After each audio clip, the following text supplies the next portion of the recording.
नमस्कार श्रोताओं, शाम के ठीक 7:20 हुई हैं और ये समय है आपके अपने कार्यक्रम स्पोर्ट्स स्कैन का। आज के स्पोर्ट्स स्कैन के इस एडिशन के साथ मैं हूं आपका होस्ट और दोस्त सिद्धार्थ सिंह। तमाम खेल खबरों पर विस्तार से चर्चा करने के लिए स्टूडियो में आ चुके हैं वरिष्ठ खेल विशेषज्ञ और commentator Kulwinder Singh Kang. Kulwinder, sports scan कार्यक्रम में आपका स्वागत है। धन्यवाद सिद्धार्थ, और सभी सुनने वालों को मेरा नमस्कार। सबसे पहले नजर अब तक की स्पोर्ट्स हेडलाइंस पर। राष्ट्रमंडल खेल क्विज आकाशवाणी समाचार के साथ में अब से कुछ देर बाद होगी विजेता की घोषणा। राष्ट्रमंडल खेलों की शुरुआत कल से बर्मिंघम में। भारत और वेस्टइंडीज के बीच श्रृंखला का तीसरा अंतिम एकदिवसीय अंतर्राष्ट्रीय क्रिकेट मैच जारी। 44वां शतरंज ओलंपियाड का उद्घाटन कल चेन्नई के जवाहरलाल नेहरू इंडोर स्टेडियम में। और श्रीलंका और पाकिस्तान के बीच दूसरे टेस्ट मैच के चौथे दिन का खेल समाप्त होने तक पाकिस्तान को जीत के लिए 419 रन की जरूरत।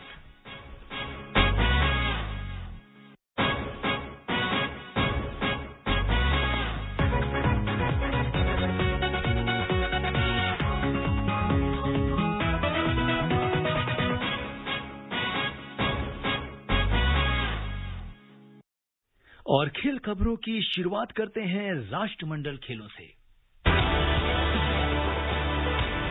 राष्ट्रमंडल खेलों की शुरुआत कल से बर्मिंघम में हो रही है और ये खेल 8 अगस्त तक चलेंगे। 4 साल के अंतराल पर होने वाली इस प्रतियोगिता का आयोजन इंग्लैंड के 16 अलग अलग स्थानों पर हो रहा है। इस प्रतियोगिता में भारत के 215 खिलाड़ी विभिन्न स्पर्धाओं में हिस्सा लेंगे। राष्ट्रमंडल खेलों के उद्घाटन समारोह की शुरुआत रंगारंग कार्यक्रम से की जाएगी, जिसमें 30,000 से ज्यादा लोग शामिल होंगे। राष्ट्रमंडल खेलों में 72 देशों के 5,000 से ज्यादा खिलाड़ी हिस्सा ले रहे हैं। टीम इंडिया को चीयर करने और श्रोताओं को इससे जोड़ने के लिए स्पोर्ट्स स्कैन ने राष्ट्रमंडल खेल क्विज आकाशवाणी समाचार के साथ की शुरुआत की है। सुनिए राष्ट्रमंडल खेल क्विज आकाशवाणी समाचार के साथ रोजाना शाम 7:20 पर। इसमें हिस्सा लेने के लिए आपको देना है कॉमनवेल्थ गेम्स पर पूछे गए एक आसान सवाल का जवाब। आप अपना जवाब ईमेल कर सकते हैं। पता है airsportscan@gmail.com। विजेता को टीम इंडिया की एक जर्सी भी दी जाएगी। तो देर किस बात की, सुनिए स्पोर्ट्स स्कैन प्रतिदिन शाम 7:20 पर FM गोल्ड 100.1 मेगाहर्ट्ज और हमारे YouTube channel news on AIR official पर। स्पोर्ट्स स्कैन में सबसे पहले राष्ट्रमंडल खेल क्विज आकाशवाणी समाचार के साथ के कल के सवाल के विजेता के नाम की घोषणा। कल हमने सवाल पूछा था, राष्ट्रमंडल खेलों में क्रिकेट को पहली बार कब शामिल किया गया था। सही जवाब है 1998 में मलेशिया में हुए कॉमनवेल्थ गेम्स में 16 टीमों ने हिस्सा लिया था। दक्षिण अफ्रीका ने स्वर्ण, ऑस्ट्रेलिया ने रजत और न्यूजीलैंड ने कांस्य पदक जीता था। 1998 के बाद से इस बार राष्ट्रमंडल खेलों में क्रिकेट को जगह मिली है। इसका सही जवाब हमें ईमेल के माध्यम से देश के कोने कोने से और विदेशों से भी ढेर सारे श्रोताओं ने भेजा है, जिन्होंने सबसे पहले जवाब भेजा। और जो बनती हैं आज की लकी विजेता वो हैं रांची झारखंड की समीक्षा शैलवी। समीक्षा को स्पोर्ट्स स्कैन और आकाशवाणी समाचार की पूरी टीम की ओर से ढेर सारी बधाई।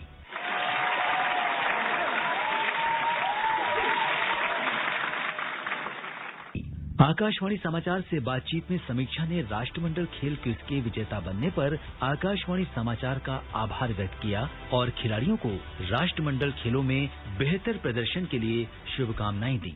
नमस्कार, मैं समीक्षा शैलवी रांची झारखंड की रहने वाली हूँ और मैं ऑल इंडिया रेडियो के sports scan Commonwealth games quiz की विजेता चुनी जाने पर अति उत्साहित हूँ। मैं ऑल इंडिया रेडियो की नियमित श्रोता हूँ, जिसका प्रसारण मुझे बहुत ही सटीक और ज्ञानवर्धक लगता है और इसके लिए मैं ऑल इंडिया रेडियो का धन्यवाद करती हूँ। मैं इस क्षण बहुत ही गर्वान्वित महसूस कर रही हूँ कि मुझे यह सौभाग्य प्राप्त हुआ है कि मैं ऑल इंडिया रेडियो के माध्यम से अपने सभी भारतीय खिलाड़ियों को कॉमनवेल्थ गेम्स 2022 के लिए हार्दिक शुभकामनाएं दे रही हूं और यह कामना करती हूं कि वो सभी बेहतरीन प्रदर्शन कर भारत के लिए अधिक से अधिक मेडल जीते। मैं आजादी के 75वें अमृत महोत्सव के लिए भी अपने सभी देशवासियों को बधाई देती हूं। जय हिंद, जय भारत। अब बात करते हैं राष्ट्रमंडल खेल क्विज के आज के सवाल की। राष्ट्रमंडल खेल क्विज आकाशवाणी के साथ में हमारा आज का सवाल है, भारत के किस खिलाड़ी ने राष्ट्रमंडल खेलों में पहली बार पदक जीता था। सवाल एक बार फिर सुन लीजिए, भारत के किस खिलाड़ी ने राष्ट्रमंडल खेलों में पहली बार पदक जीता था? आप अपने जवाब हमें इस पते पर ईमेल कर सकते हैं। पता है airsportscan@gmail.com। सबसे पहले सही जवाब भेजने वाले श्रोता को विजेता घोषित किया जाएगा। विजेता का नाम कल के स्पोर्ट्स कैन कार्यक्रम में बताया जाएगा। साथ ही हमारे ट्विटर हैंडल @AIRNewsAlerts पर भी फ्लैश होगा।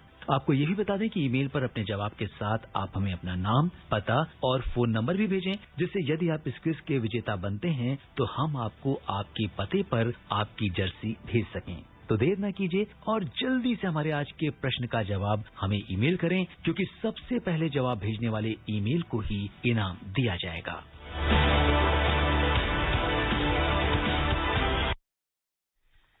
तो कुलविंदर, कल से राष्ट्रमंडल खेलों की शुरुआत भी हो रही है और आकाशवाणी ने जो क्विज शुरू किया है, हमारे पास बहुत सारे हजारों की संख्या में ये क्विज देश से ही नहीं बल्कि विदेशों से भी लोग हमें न्यूज ऑन AIR के माध्यम से सुन रहे हैं, हमें भेज रहे हैं। और टीम इंडिया को सबसे बड़ी बात है कि वो चीयर कर रहे हैं अपने खिलाड़ियों को, और जब ये खिलाड़ी हमारी इस चीजों को सुनते होंगे तो निश्चित तौर पर उनका उत्साह वर्धन होगा और पूरा देश इस समय CWG का वेलकम करने के लिए पूरी तरीके से तैयार है। आप आकाशवाणी के इस इनिशिएटिव को क्या कहेंगे? देखिए, बहुत बढ़िया ये इनिशिएटिव है। कल कर्नाटक की सानवी पहले स्थान पर ही थी, जीती थी। आज समीक्षा झारखंड से। तो बच्चे जब ये इस तरह से इन्वॉल्व होते हैं तो उनका हौसला बढ़ता है और हो सकता है वो अगले गेम्स के लिए अपने आप को तैयार भी कर रहे हो। ये बहुत बड़ा प्रयास है और आकाशवाणी का तो जो प्रयास है ही है। देश के माननीय प्रधानमंत्री जी जब भी कोई खिलाड़ी पदक जीतता है, कोई टीम जीतती है, तो तुरंत उनसे टेलीफोन पर बात करते हैं। ऐसा पहली बार हो रहा है। पहले मैं इतने सालों से कवरेज कर रहा हूं, मैंने कभी ऐसा होते नहीं सुना। आने के बाद जरूर मिलते हैं, लेकिन उसी वक्त मैदान पर जो बधाई दी जाती है और जो उस वक्त उसको हौसला मिलता है खिलाड़ियों को, उसका कोई मुकाबला नहीं। तो आकाशवाणी ने जो ये एक सीरीज शुरू करी है, क्विज शुरू करी है, और लोग उत्सुकता से उसका इंतजार करते हैं, तुरंत बैठते हैं लैपटॉप के ऊपर आंसर देने के लिए, और लाखों करोड़ों पूरी दुनिया में श्रोता है जो इसको सुनते हैं। तो मैं समझता हूं कि आकाशवाणी और प्रसार भारती बधाई की पात्र है।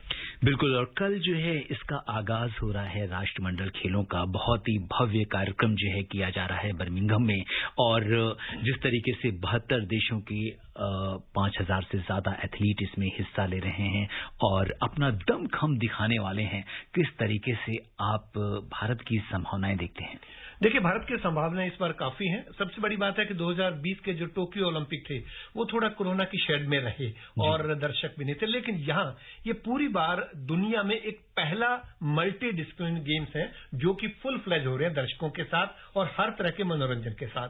तो बहुत बढ़िया प्रयास है और ये दूसरी बार हो रहे हैं। अभी इस सदी में देखा जाए 2002 में मैनचेस्टर में हुए थे, जहां भारत ने हॉकी में गोल्ड मेडल जीता था इंग्लैंड को हराकर, और यहाँ अब 2022 में बर्मिंघम में हो रहे हैं। तो मैं समझता हूं कि शानदार शुरुआत है। भारत के लिए एक झटका जरूर लगा कि नीरज चोपड़ा घायल हुए, लेकिन वो उनका निर्णय, उनके कोच का निर्णय सही है कि चोट को शुरुआत में पकड़ लो। अगर ज्यादा लंबी चल जाए, आपने देखो विश्व चैंपियनशिप में पट्टी बांधकर उन्होंने पिछले 3 थ्रो किए थे। तो मैं समझता हूं कि भारत की संभावनाएं हैं। और क्रिकेट की बात कर रहे हैं तो क्रिकेट में एक पदक तो पक्का है।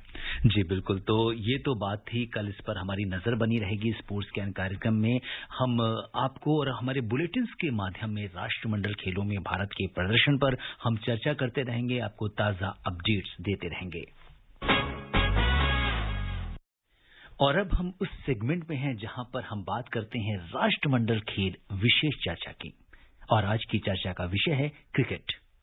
आज के स्पोर्ट्स कैन के इस अंग में राष्ट्रमंडल खेलों में पदक की संभावनाओं पर आज हम विशेष चर्चा करेंगे और बात करेंगे क्रिकेट की। 1998 के बाद पहली बार कॉमनवेल्थ गेम्स में क्रिकेट को शामिल किया गया है। इसमें इस बार सबकी नजर महिला क्रिकेट के मुकाबलों पर होगी, जिसमें हरमनप्रीत कौर की अगुवाई में टीम इंडिया अपनी चुनौती पेश करेगी। T20 वर्ल्ड कप की फाइनलिस्ट टीम इंडिया के लिए वर्ल्ड चैंपियन ऑस्ट्रेलिया के साथ ही मेजबान इंग्लैंड की चुनौती भी होगी। 15 सदस्यीय टीम में शीर्ष क्रम में स्मृति मंधाना के साथ शिफाली वर्मा, एस मेघना और यासिका भाटिया हैं। बल्लेबाजों में उनके अलावा हरलीन देओल, तानिया भाटिया और जेमिमा रोड्रिग्स को शामिल किया गया है। टीम में ऑलराउंडर्स के कई विकल्प हैं। स्नेह राणा, पूजा वस्त्राकर, दीप्ति शर्मा के साथ ही कप्तान हरमनप्रीत कौर बल्लेबाजी के साथ ही गेंदबाजी भी कर सकती हैं। 15 खिलाड़ियों के साथ 3 खिलाड़ियों को स्टैंड बाई रखा गया है, जिसमें विकेटकीपर बल्लेबाज ऋचा घोष, अनुभवी लेग स्पिनर पूनम यादव और सिमरन दिल बहादुर शामिल हैं। टीम इंडिया ग्रुप ए में ऑस्ट्रेलिया, बारबाडो और पाकिस्तान के साथ है। मुकाबले T20 फॉर्मेट में खेले जाएंगे। भारत का पहला मुकाबला 29 जुलाई को ऑस्ट्रेलिया से होगा। इसके बाद 31 जुलाई को पाकिस्तान और 3 अगस्त को बारबाडोस से होगा। ग्रुप बी में इंग्लैंड, न्यूजीलैंड, दक्षिण अफ्रीका और श्रीलंका हैं। 6 अगस्त को सेमीफाइनल और 7 अगस्त को फाइनल मुकाबला होगा। कांस्य पदक के लिए मैच 7 अगस्त को ही खेला जाएगा। उम्मीद है कि इस बार टीम इंडिया राष्ट्रमंडल खेलों में पदक जीतकर देश का गौरव बढ़ाएगी। जी हाँ कुलविंदर, अगर हम देखें तो जिस तरह से हमारी जो टीम है, महिला टीम है, वो मोटिवेटेड है और पूरी तरह से तैयार है पदक को जीतने के लिए, अपना दमखम दिखाने के लिए राष्ट्रमंडल खेलों में। क्या संभावनाएं आपको क्रिकेट में लग रही हैं? देखिए, रिपोर्ट में आपकी आवाज में बहुत संभावनाएं थी। आप कह रहे थे कि भारत पदक जीतेगा, और मैं समझता हूं कि अब क्रिकेट को ओलंपिक में भी शामिल करने की योजना चल रही है। तो ये राष्ट्रमंडल खेलों में है और ये तकरीबन 24 साल के बाद वापस आई है, और महिला क्रिकेट है T20 के तौर पर।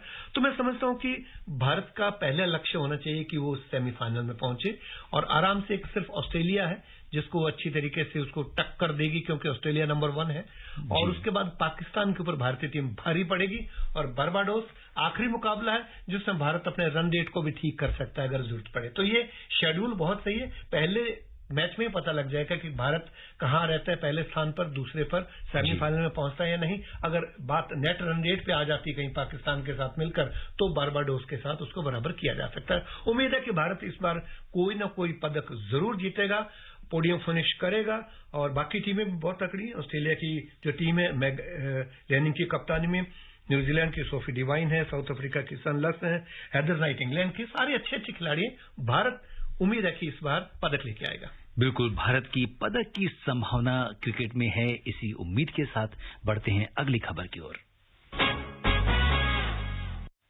44वां शतरंज ओलंपियाड का उद्घाटन कल चेन्नई के जवाहरलाल नेहरू इंडोर स्टेडियम में होगा। विश्व प्रसिद्ध ये प्रतियोगिता पहली बार भारत में आयोजित की जा रही है। प्रधानमंत्री नरेंद्र मोदी कल चेन्नई के पास मामल्लपुरम में इसका उद्घाटन करेंगे। 10 अगस्त तक चलने वाले शतरंज ओलंपियाड में अब तक के सबसे अधिक 189 देश भाग ले रहे हैं। आइए सुनते हैं चेस ओलंपियाड पर हमारे संवाददाता एबनजर जोसेफ की ये रिपोर्ट। आपको बता दें कि जोसेफ भारत के पहले फिडे ट्रेनर और कैंडिडेट मास्टर हैं। Good evening, listeners.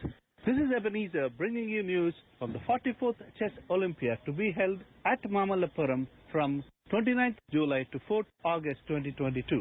This historic event is happening for the first time in India, wherein more than 188 teams are participating in the men's section and 168 teams are participating in the women's section. India has fielded six teams, 3 in the men and 3 in the women's section. Generally, a country can field only 1 team, but India being a host, it is building 2 teams and also fielding 1 extra team in each because of odd entry. So 30 Indians will be at play at this place. This will be a 11-round Swiss tournament on a classical format. That is, in the first 1.5 hours, they have to make 40 moves. Thereafter, they will be given 30 minutes with 30 seconds increment for each move. The chess fever in Chennai is very high. With everywhere there are chess pieces and the bridges printed like white and black and white.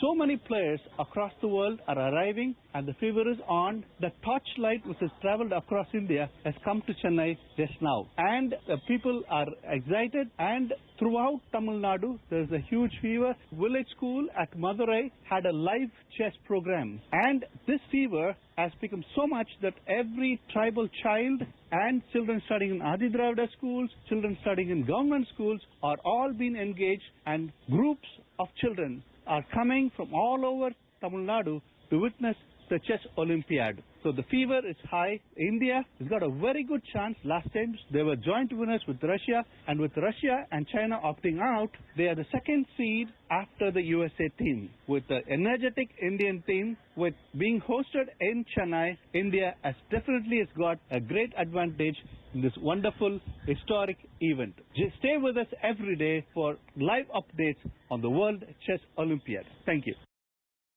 जी हाँ, ये थे हमारे कोरेस्पॉन्डेंट इब्नेजर Joseph जो हमें बता रहे थे कि किस तरीके से जो चेस फीवर है वो पूरे चेन्नई पर हावी है और इस समय पूरी तरीके से जो है चेन्नई चेस के रंग में रंग चुका है। और अगर हम देखें तो कुलविंदर, आप बहुत करीब से कवर करते रहे हैं हमेशा से, किस तरीके से देखते हैं आप? देखिए, चेन्नई इस तरह से इसकी फीवर में आया कि वहां जो ब्रिज है, फ्लाईओवर, उसको भी चेस की तरह पेंट कर दिया गया है। जिधर जाए तो आपको चेस दिखाई दे रही है। और ये पहले ये खांटी में होना था, बाद में 2020 में मॉस्को को मिला कोविड की वजह से, फिर ये अब यूक्रेन युद्ध की वजह से ये भारत को मिला। तो भारत में पहली बार हो रहा है और भारत की बहुत बड़ी संभावना है। हालांकि जो मैग्नस कार्लसन है, जो वर्तमान चैंपियन है नॉर्वे के, वो भी इसमें खेल रहे हैं। तो रशिया और चाइना नहीं है, तो भारत की संभावनाएं अमेरिका के बाद ज्यादा बनती हैं। और बीइंग ए होस्ट पूरी तैयारी भारत की और अच्छे परिणाम देखने को मिलेंगे। और कॉमनवेल्थ गेम्स के साथ ही इनकी डेट्स है, 2 दिन ज्यादा तक चलेगा। बिल्कुल, तो सबकी नजर जो 44वें शतरंज ओलंपियाड हैं इस पर बनी रहेंगी और इससे रिलेटेड जो ताजा अपडेट्स हैं वो आपको स्पोर्ट्स स्कैन में मिलेंगे। और अब बात करते हैं क्रिकेट की। वेस्ट इंडीज और भारत के बीच तीसरा और अंतिम एक दिवसीय क्रिकेट मैच इसमें पोर्ट ऑफ स्पेन के क्वींस पार्क ओवल में खेला जा रहा है। भारत ने टॉस जीतकर पहले बल्लेबाजी करने का फैसला किया है और फिलहाल अगर हम देखें तो मैच की जो ताजा स्थिति बन रही है, भारत ने बिना किसी नुकसान के इस समय 8 ओवर और 2 गेंद का खेल समाप्त हो चुका है। 37 रन बना लिए हैं। 4.44 का करंट रन रेट है। कुलविंदर, किस तरीके से देखते हैं इसे? देखिए, बड़े हाई स्कोरिंग सीरीज चल रही है। दोनों पिछले जो मुकाबले थे, दोनों ही टीमों ने 300 से ज्यादा रन बनाए, बहुत नजदीकी रहा। और भारत पहला मुकाबला 3 रन से जीता, दूसरा 2 विकेट से। तो आज भारत सीरीज जीत चुका है। 12वीं सीरीज है जो वेस्टइंडीज के खिलाफ उन्होंने जीती है। वेस्टइंडीज अपने घर में 2006 के बाद कभी भी नहीं जीता भारत से। 2006 में जब जीता था ब्रायन लारा की कप्तानी में। तो मैं समझता हूं कि आज भारत ने एक जो चेंज किया है, प्रसिद्ध कृष्णा को वापस लाए हैं। आवेश खान, जिनको भी डेब्यू करवाया गया था पिछले मैच में, उन्होंने 6 ओवर में 54 रन दे दिए थे। उनके स्थान पर प्रसिद्ध कृष्णा है। अच्छी शुरुआत है, धीमी शुरुआत है, लेकिन अगर विकेट बचे रहेंगे तो भारत एक बड़ा स्कोर देगा। बिल्कुल, तो देखना दिलचस्प होगा कि आज के इस मैच में क्या कुछ रहता है। इंग्लैंड में लेस्टर क्रिकेट ग्राउंड का नाम भारत के महान क्रिकेटर सुनील गावस्कर के नाम पर रखा गया है। गावस्कर 10,000 रन बनाने वाले पहले बैटर थे और उन्होंने 34 शतकों का रिकॉर्ड बनाया था। आइए सुनते हैं सायरा की ये खास report. There has been a ground already named after Sunil Gavaskar in the Kentucky area of the United States of America, USA. And there is another ground going through its finishing touches in the Zanzibar area of the African nation, Tanzania, which is also named after the former Indian opener. Now the news has come through the Leicester Cricket Ground, the ownership of which lies with Bharat Sports and Cricket Club, has decided to name the ground after Gavaskar to acknowledge his immense contribution to uplifting Indian cricket to a certain height. The former Indian opening batter Sunil Gavaskar was probably the first cricketing superstar of the country because of the way he batted for India in the pre-helmet era against the fearsome fast bowlers of West Indies back in the 70s and the 80s. Sunil Gavaskar later also became the first ever batter in the history of Test cricket to cross the tally of 10,000 runs. His great contemporary G.R. Vishwanath was a more stylish player, but the compactness and precision of Gavaskar's batting made watching him a delightful experience. Cricket has moved forward from those days and the whole game has been modernized and commercialized with the white ball cricket and big hitting coming into the picture. But the contributions of Sunil Gavaskar to Indian cricket continue to remain an epic saga. With Suparna Bhatia, this is Saira Mujtaba, AIR News, Delhi. Pakistan और श्रीलंका के बीच खेले जा रहे दूसरे test match के चौथे दिन का खेल समाप्त होने तक पाकिस्तान ने अपनी दूसरी पारी में 1 विकेट पर 79 रन बना लिए हैं। पाकिस्तान को जीत के लिए 419 रन की आवश्यकता है। किस तरह देखते हैं? बहुत मुश्किल है। हालांकि बाबर आजम और इंजमामुल हक दोनों क्रीज पर है, उनको लंबी पारी खेलनी होगी। बाद में मोहम्मद रिजवान भी हैं, लेकिन केवल 9 विकेट है और 419 रन एक दिन में, और वो 5वें दिन में चौथी पारी में, जबकि विकेट टूट रहा हो। बहुत मुश्किल है। श्रीलंका का एज है भारी। और श्रोताओं, चलते चलते आपको एक बार फिर से याद दिला देते हैं कि राष्ट्रमंडल खेल क्विज के आज के सवाल जो हमने आपसे पूछा है, भारत के किस खिलाड़ी ने राष्ट्रमंडल खेलों में पहली बार पदक जीता था? आप अपने जवाब हमें ईमेल कर सकते हैं। पता है airsportscan@gmail.com। इसी के साथ स्पोर्ट्स स्कैन की पूरी टीम को दीजिए इजाजत। नमस्कार, शुभ रात्रि। कुलविंदर, आपका शुक्रिया। धन्यवाद, नमस्कार।